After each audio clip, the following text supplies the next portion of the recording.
ఒంగోలు నియోజకవర్గ అభివృద్ధికి మరో కీలక ముందడుగు పడింది. కొత్తపట్నం మండలం పల్లెపాలెం వద్ద ప్రతిష్టాత్మక ఫిషింగ్ హార్బర్ నిర్మాణానికి రాష్ట్ర ప్రభుత్వం 441.88 కోట్ల నిధులు మంజూరు చేస్తూ జీవో విడుదల చేసింది.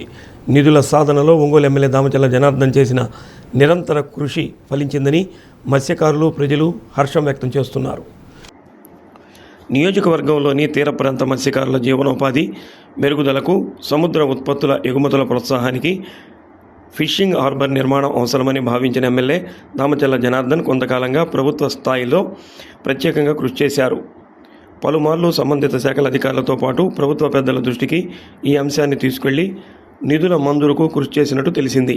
ప్రభుత్వం 444.88 కోట్లతో ప్రాజెక్టుకు ఆమోదం తెలపడంతో కొత్తపట్నం మండలం రూపురేఖలు మారనున్నాయి.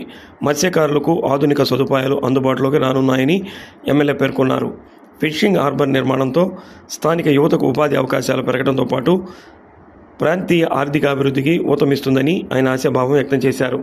CM Chandrababu, deputy CM Pawan Kalyan, విద్యాశాఖ మంత్రి లోకేష్, మంత్రి బీసీ జనార్దన్ రెడ్డి, అలాగే ప్రాజెక్టు ఆమోదానికి సహకరించిన అధికారులకు ఎమ్మెల్యే దామచల్ల జనార్దన్ ప్రత్యేక కృతజ్ఞతలు తెలిపారు.